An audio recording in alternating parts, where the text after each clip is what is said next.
Boa noite, irmãos. Eu gostaria de convidar vocês a ficar de pé e abrir as escrituras em 1 João 5, 13.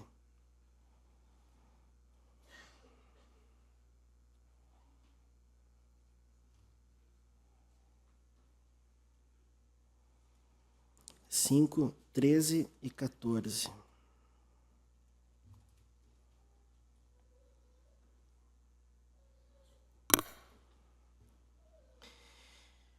E estas coisas vos escrevi para que saibais que tendes a vida eterna e para que creiais no nome do Filho de Deus. E esta é a confiança que temos nele, que, se pedirmos alguma coisa, segundo a sua vontade, ele nos ouve. Em Romanos 8, 26.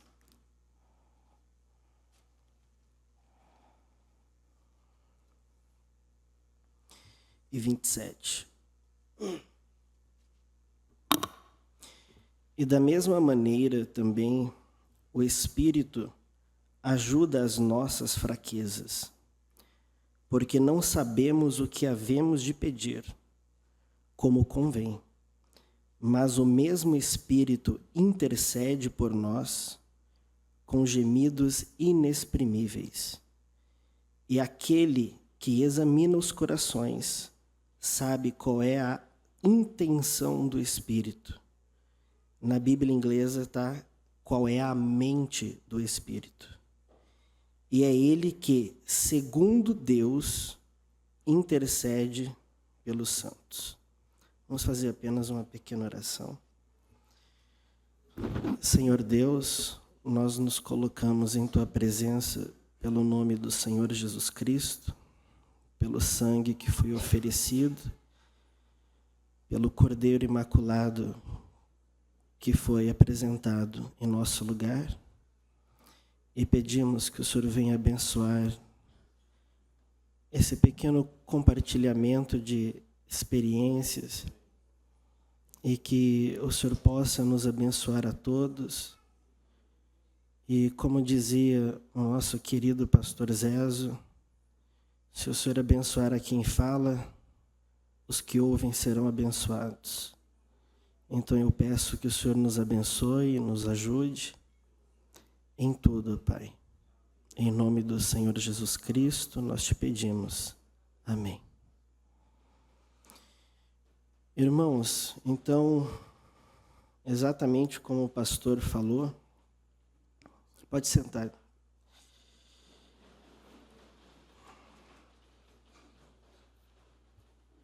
Realmente eu não tenho palavras para dizer para vocês o que aconteceu ou como aconteceu, e não consigo explicar nem mensurar as coisas, mas eu sou grato a Deus por Ele ter me alcançado. E alcançado de uma maneira que talvez ainda não alcançou a muitos que hoje eu vejo que gostaria que fossem alcançados, mas eu entendo que Deus tem um tempo para cada pessoa e Ele trabalha pelo amor e pela dor.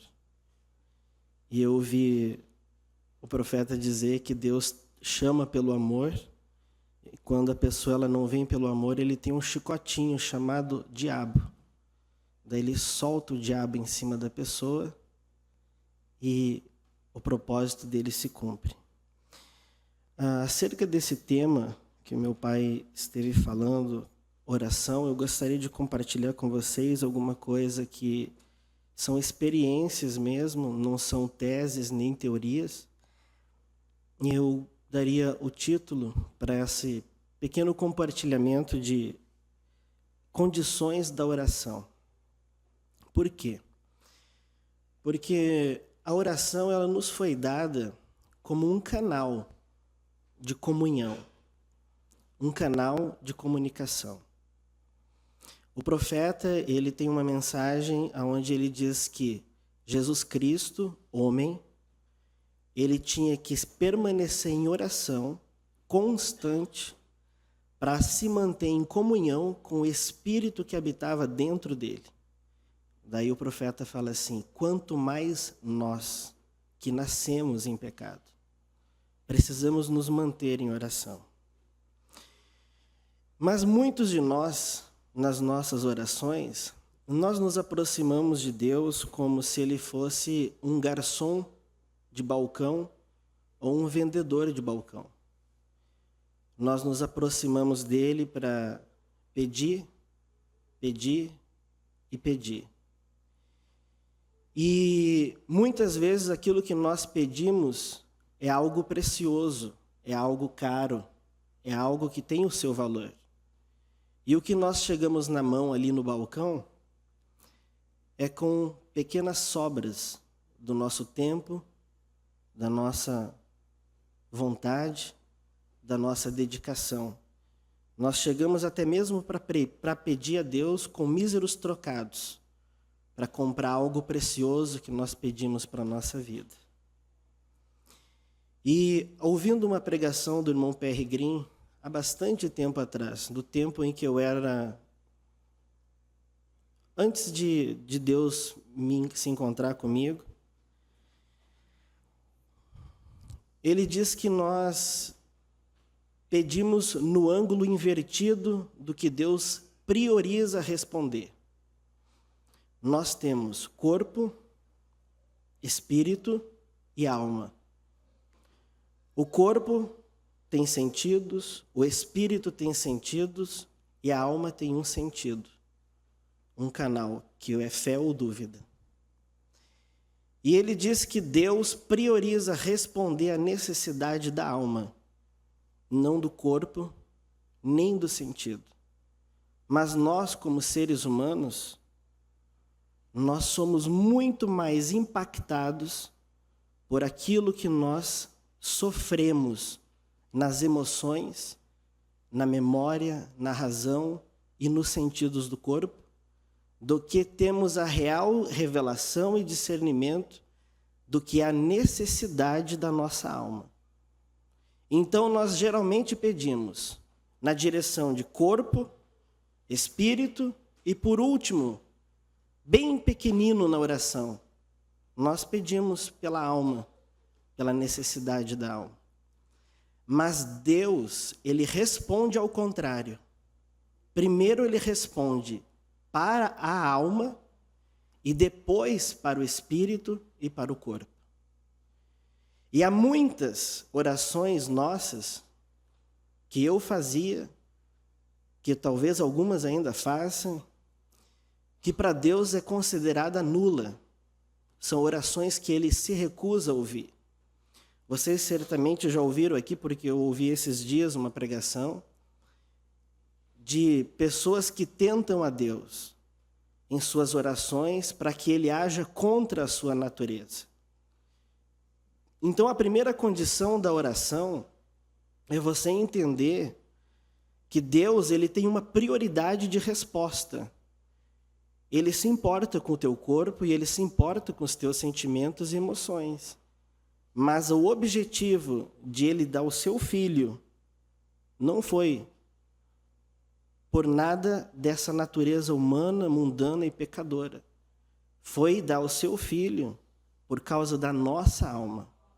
O que realmente tem valor para Deus é a nossa alma. Então, se você chega para Ele, para pedir algo a Ele, eu peço 50% da minha oração pelo corpo, 30% pelo meu espírito e 20% pela minha alma. Você volta daquela oração com resposta de 20%, dos 30% que você pediu para o espírito, ele te dá talvez 5% que não vai afetar a perfeição da resposta dos 20% para a alma, e talvez 1% para o corpo que não vai afetar a resposta dos 20% para a alma. Por quê? Porque tem respostas que, se Deus der para o nosso corpo e para o nosso espírito, aquela própria bênção, ao responder, nos desvia. Existem 2 tipos de bênçãos de Deus que nós encontramos na Bíblia, e uma é a bênção da ira e a outra é a bênção do coração. A bênção da ira você encontra lá quando Israel pediu carne. Deus deu a bênção, mas deu a bênção da sua ira. Ou seja, tem muitas petições que nós pedimos a Deus a partir do ângulo corpo, espírito e alma, mas Deus só pode responder da alma, porque ainda nós estamos muito pobres no pedir. Aí vem Jesus e disse que nós não recebemos o que pedimos porque não sabemos como pedir. E eu estava ouvindo ali a respeito da pergunta da irmã, e eu vou contar uma pequena história que eu ouvi. Tinha um rodeio onde havia um grande cowboy ali nos Estados Unidos, famoso em todos os Estados Unidos por domar cavalos selvagens. E esse cowboy estava sendo esperado por todos os outros vaqueiros. Aquele grande cowboy vai estar presente, ele vai chegar. E quando aquele cowboy chegou e desembarcou do carro ali para o rodeio, vestido a caráter, todos os outros vaqueiros, também vestidos a caráter, foram observar como se vestia aquela grande celebridade do mundo dos rodeios. Ele chegou ali e olhou para ele e observaram a indumentária dele, a veste dele, e viram que ele só usava uma espora na bota direita e a bota esquerda não tinha espora. Aí eles começaram a cochichar entre eles. Começaram a cochichar, a conversar. E um teve coragem, chegou e falou assim: senhor, todos nós aprendemos, montamos, somos vaqueiros, temos grande admiração por você, e nós queríamos saber por que você usa espora só do lado direito. Daí ele olhou para o vaqueiro e falou assim: meu amigo, se eu esporei o cavalo do lado direito e o lado direito anda, o esquerdo fica para trás? Não. Quando eu ouvi essa história e eu vi que Jesus orava segundo a vontade de Deus e nem a mesma a dele do templo humano, eu entendi que se nós orarmos apenas para o lado espiritual, se o lado direito do cavalo andar, o esquerdo também caminha. E aí vem, nós temos palavra para isso. Buscai em primeiro lugar o reino de Deus, e todas, não algumas, nenhum pedaço, as demais coisas vos serão acrescentadas. E o irmão Branham, ele chega e ele fala assim: Deus gosta que vocês peçam grandes coisas para Ele. A primeira coisa que eu, numa necessidade financeira, penso em grande coisa é: vou pedir um grande salário. Vou pedir uma grande quantia de dinheiro. Aí quando você vai em Gênesis e vê o pacto que Deus fez com Abraão e a posteridade dele, o que ele prometeu? Ele prometeu que ele seria o galardão de Abraão. E quando o profeta ele estava visitando aquelas grandes igrejas e visitando aquelas grandes catedrais, e ele falou que talvez ele tivesse falhado, que ele não conseguia ser aquilo que eles estavam sendo, que ele caiu no chão, e Deus veio para ele e falou a mesma coisa: eu sou a tua porção. Então, quando o irmão Branham ele vem e fala que Deus gosta que você peça grandes coisas, qual é a maior coisa do que pedir para Ele mais dele mesmo? Não existe algo maior do que eu posso pedir ou que você possa pedir. Senhor, eu estou com necessidade financeira, eu estou com necessidade de doença, eu estou com necessidade disso, daquilo, mas a tua vontade é maior do que a minha. A tua vontade é soberana. O Senhor conhece o fim desde o começo. O Senhor conhece tudo. Então eu coloco em tuas mãos a permissão, porque é exatamente como o pastor disse, ele age sob permissão tua e minha. Ele não é um invasor. Ele age assim, eu coloco em tuas mãos a permissão para que o Senhor venha na minha vida e faça a tua vontade. E quando você pede isso, quando você pede a vontade de Deus e Ele faz a vontade dEle para ti, Ele responde, como o irmão Green ensinou naquela pregação, respondendo da alma para o espírito e para o corpo. Ou seja, primeiro Ele te supre aquilo que te falta, aquilo que me falta. Depois Ele vem suprindo as outras coisas conforme o nosso crescimento e solidez espiritual vai permitir. Nós já ouvimos muitas vezes aqui na igreja que talvez tem pessoas que não pode ganhar mais do que R$1.000. Se ganhar mais do que 1.001, ela se desvia. A vontade de Deus para ti é que você ganhe aquele limite para que a maior necessidade sua que Ele vê, que é espiritual, se mantenha suprida. Então você é mantido suprido com R$1.000. Se Ele te abençoar com R$1 a mais, Ele está te amaldiçoando. Ele está te lançando fora de si mesmo. E Ele prometeu não lançar fora. Mas aí o que acontece?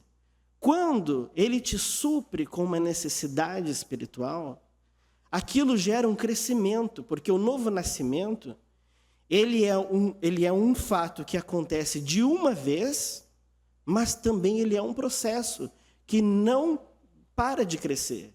Você continua nascendo e sendo gerado, e gerado de novo no Espírito, e gerado de novo, até que o profeta diz que vai chegar um momento que nossas almas vão estar tão repletas, tão cheias do Espírito Santo, que ele fala exatamente essas palavras. A nossa alma forçará a transformação do nosso corpo. Ou seja, ao invés de eu ir pelo caminho da sepultura, eu vou estar sendo gerado e gerado e gerado, que a minha alma vai forçar a podridão e a corrupção do meu corpo a dar lugar para a imortalidade. Então você observa, na mensagem, o sinal, agora tem uma coisa muito importante.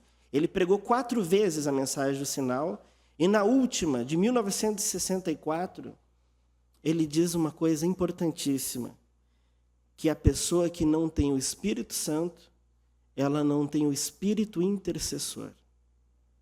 Ela ora baseada na sua própria fé. E Paulo, ele chegou a um momento de dizer que ele não vivia mais, mas Cristo vivia, e que a vida que ele vivia na fé do Filho de Deus. Ele já não vivia mais na sua própria fé. Ou seja, quando você tem um espírito que intercede, e esse espírito intercessor, que o irmão Brano algumas vezes chama de o amigo intercessor, é o Espírito de Cristo, ele dá um exemplo em uma mensagem assim, que o intercessor para Deus é como uma mãe que chega diante de um pai irado e intercede pelo filho que cometeu algum delito. E aquela mãe chega para o marido e fala assim, põe a mão nos seus braços, nas suas mãos, passa a mão no seu rosto e fala assim, querido, perdoa ele dessa vez. Deixa passar mais essa vez. Vamos ajudar ele. Deixa, eu vou ajudar, eu vou me empenhar mais junto a ele. E daí o irmão Brana fala assim, imagina você, como Deus não se sente quando Jesus Cristo chega, ele faz um carinho no rosto e diz, Pai, mais uma chance, mais uma vez. E quando você não tem o sinal, você não tem esse amigo intercessor. Você não tem esse espírito que intercede. E a Bíblia diz que ele intercede não segundo a minha vontade, nem a tua. Ele intercede segundo a dele. Por quê?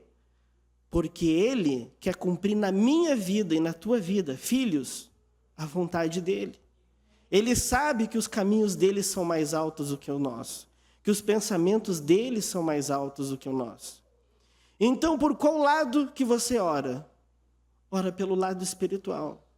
Isso vai impedir que eu ore pelo material, pelo financeiro? Não vai.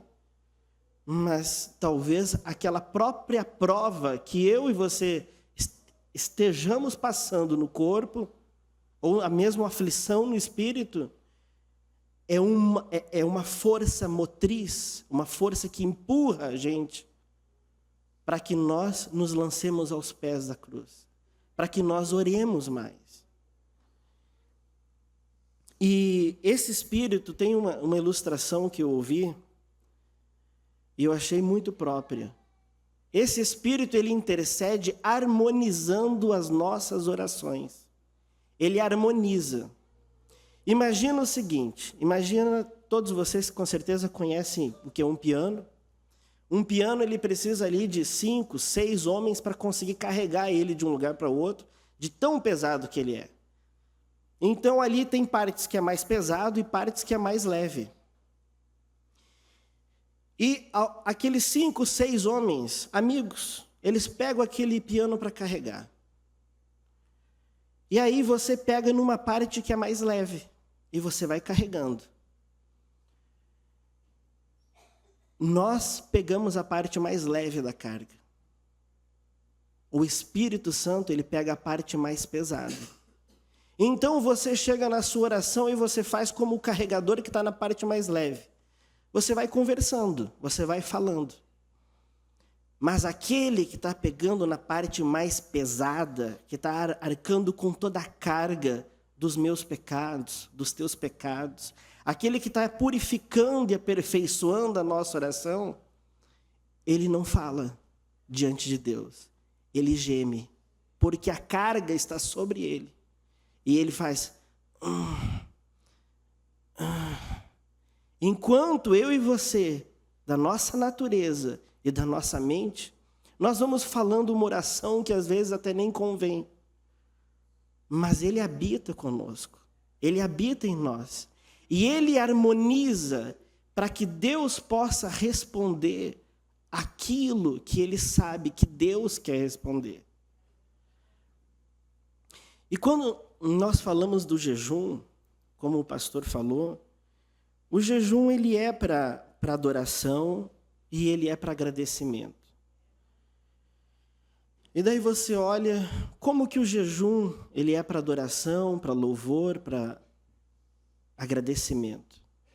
Se você for lá em Gênesis, quando Deus criou o homem, soprou o fôlego de vida e criou aquela vida natural em Adão, a mesma vida que eu e você temos hoje, ele plantou um jardim e deu o primeiro presente para o homem. Você pode comer. Comer. A primeira dádiva que todo ser humano recebe. Eu lembro que quando a Naila nasceu e trouxeram ela no quarto, ela nunca tinha mamado. Ela nunca tinha... Não sabia nem o que era um seio de uma mãe, ela não sabia nada. Ela nem sabia que os lábios podiam fazer sucção. Quando colocaram ela no colo da Milena, a primeira coisa que ela fez foi levar a boca no seio e chupar. Essa é a primeira dádiva que eu e você natural recebemos, como homens, como mulheres. E quando você jejua, você renuncia algo que faz parte do direito da tua vida natural. Você renuncia aquilo que é a tua natureza, tem direito, em prol da tua vida espiritual. Por quê? Porque nós não chegamos à plena redenção do nosso corpo, mas nós já fomos ressuscitados em Cristo. Então, o que o jejum, ele é um louvor? Senhor, mais importante é para mim a minha posição, o meu lado espiritual, do que o meu lado carnal. Aí você vai na mensagem, a maior batalha jamais pelejada, e o irmão Brana diz que o maior inimigo era o diabo. William Brana. Quem que é o meu maior inimigo? Sou eu. Quem que é o teu maior inimigo? é você. E aí o jejum serve para mortificar o teu maior inimigo. Por quê? Quer dizer que o irmão Brana, o profeta de Deus, ele ainda tinha fraquezas, e muitas. Se você lê ali, Paulo diz que ele tinha 2 leis combatendo dentro dele. Ele tinha 2 leis. E uma era da carne e a outra era do espírito. Daí ele termina o capítulo dizendo: miserável homem que sou, quem me livrará do corpo do pecado? O teu maior inimigo é você. E nessa mesma mensagem o profeta diz assim que a mente é o campo de batalha aonde a batalha é vencida pela minha e pela tua decisão. Você tem ali os 2 exércitos se enfrentando, a luz e as trevas. Daí você decide por Deus, e o profeta diz que quando você decide por Deus, a tua mente, aquele território se torna campo de Deus e o diabo é um invasor. Quando você decide ceder, aquilo se transforma no campo do inimigo e Deus bate em retirada. Porque a decisão cabe a mim e a você. Aí você chega com um jejum diante de Deus, um jejum de louvor, um jejum de agradecimento. Como que é o jejum de louvor e de agradecimento? Você está dando preeminência ao teu homem interior, que Paulo diz. Você está mortificando o teu maior inimigo. E você, ao mortificar, está abrindo um canal de comunhão para a oração, porque o jejum em si mesmo, ele não é comunhão. Comunhão é só a oração. Não existe outra maneira de comunhão com Deus do que oração. Eu ouvi uma vez um pastor também pregar e dar um exemplo que eu achei, me serviu e me serve até hoje. O culto é como um namoro. Quando a igreja louva, ela está namorando ele, ela está adorando ele. E quando a palavra é pregada, ele está confortando ela. É como um encontro de romance. E o jejum é como se você simplesmente pegasse tudo isso, que é a tua dificuldade, que é você mesmo, e você mortificasse aquilo. Para quê? Para que você possa ter um canal de comunicação mais amplo, mais aberto com Deus. Praticamente todos nós temos celular. E o celular ele tem 2 opções ali para conexão com a internet. Tem a conexão 3G, que são os dados que você conecta pela TIM, pela Claro, pela Vivo. Essa é a tua oração sem jejum. E a tua oração com jejum é quando você conecta no Wi-Fi, banda larga. Por quê? A banda larga ela tem uma transmissão muito maior de dados. Um arquivo que eu posso demorar 30 minutos para baixar, no 3G, na maneira normalzinha, na banda larga eu baixo em 1 minuto. Menos do que isso. Por quê? Porque eu tenho um canal de comunicação mais aberto com Deus. Aí o jejum funciona se eu dedicar ele para pedir algo ou oferecer ele para alguma pessoa que está desviada. Ele funciona, mas só se você orar. Se você não orar, não funciona.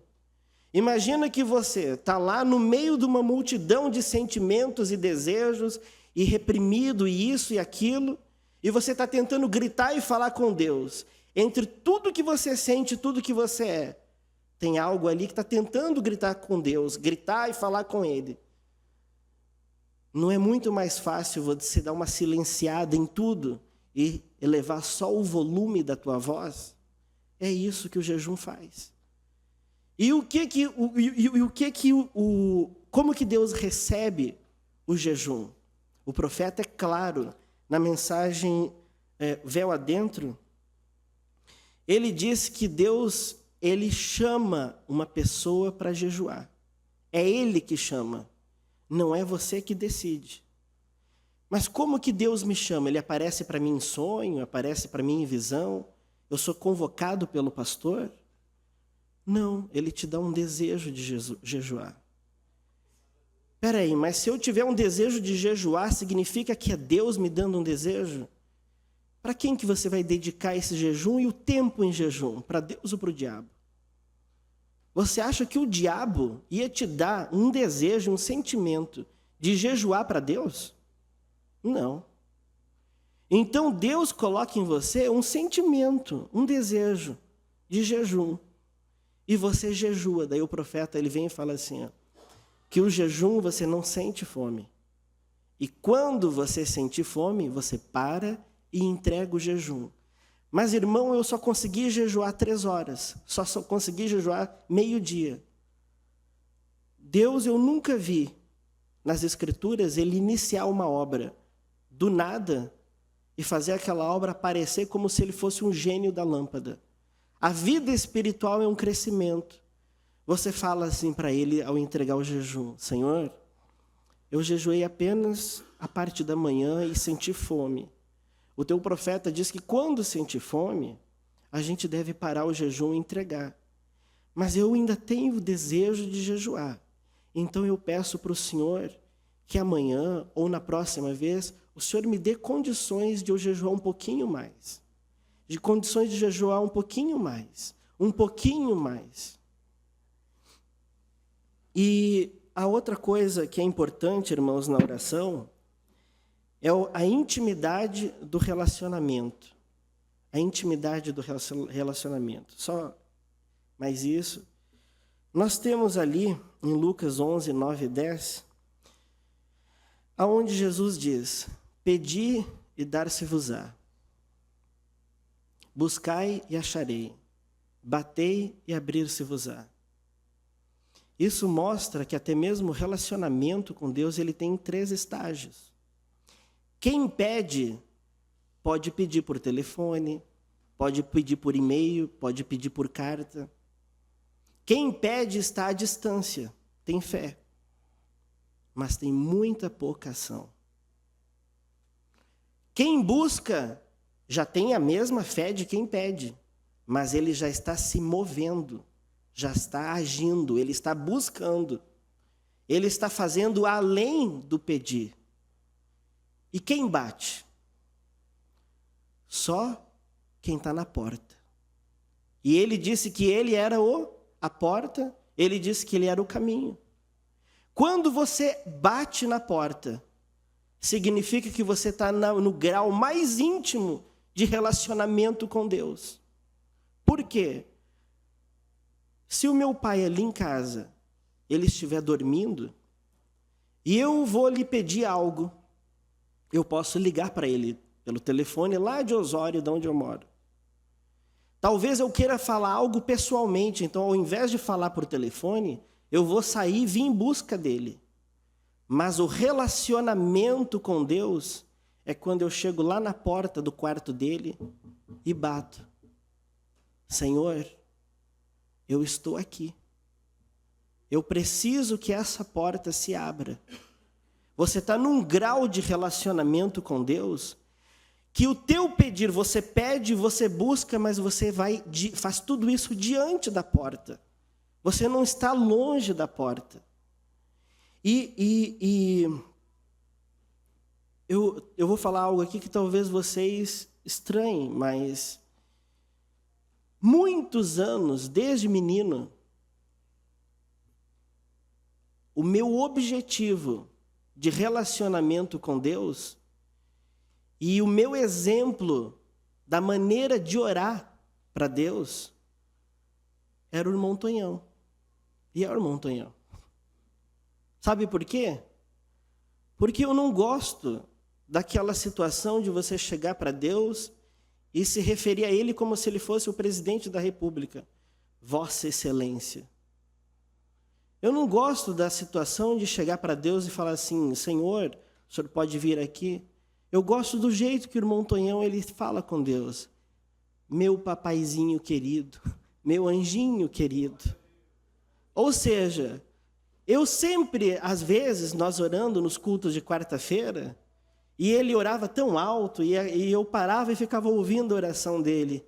E eu pensava assim: Senhor, Me ajuda para que um dia eu possa estar orando assim, para que eu consiga orar te tendo por um pai bem próximo e não como alguém longe ou distante.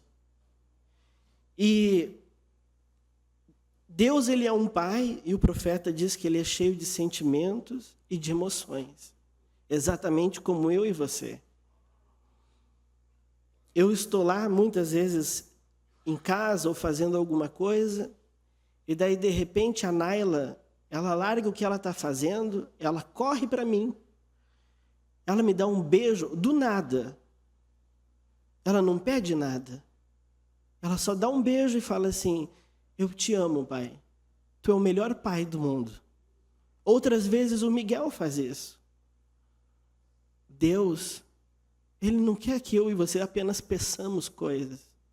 Ele quer ser amado. Deus deseja ser adorado espontaneamente.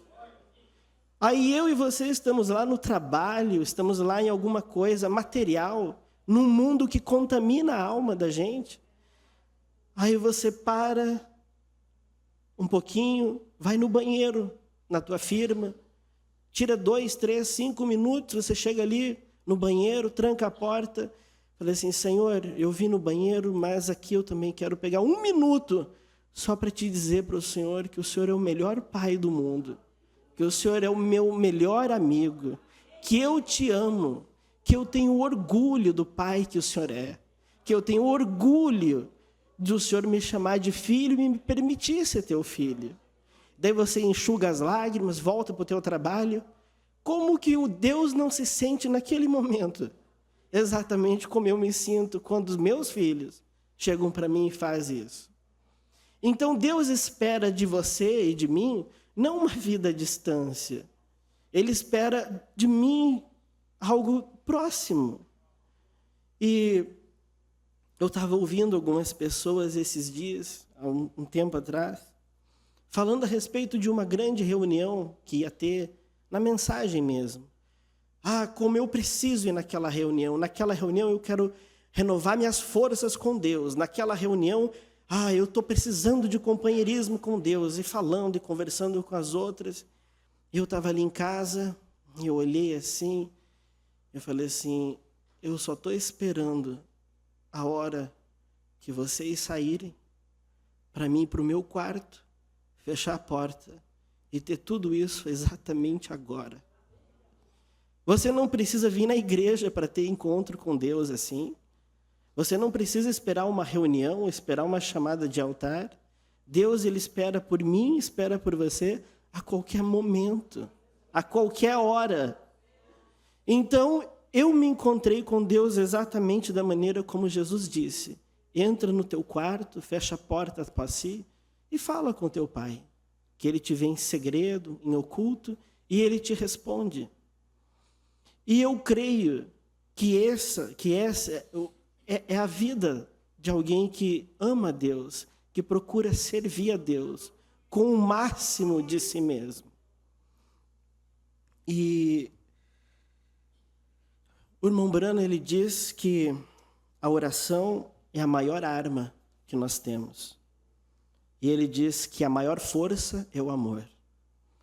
Aí quando você deixa fluir dentro de você a maior força, e você empunha a maior arma, aí tem um outro parágrafo onde ele diz que o crente mais fraco, quando ele dobra o joelho, o inferno treme.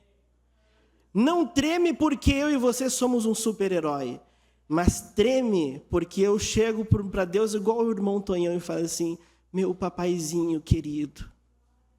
E aquele grande Deus se move e o inferno não sabe o que vai acontecer. E ele teme quando aquele crente dobra o joelho, porque aquele crente toca o coração do Pai.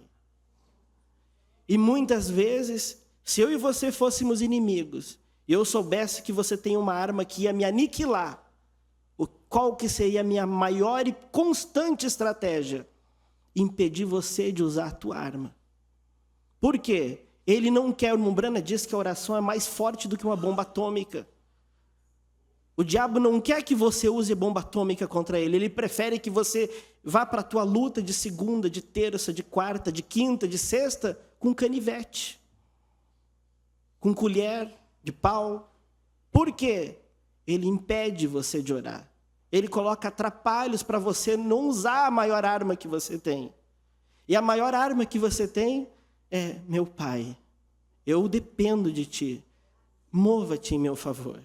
Amém? Que Deus abençoe a vocês.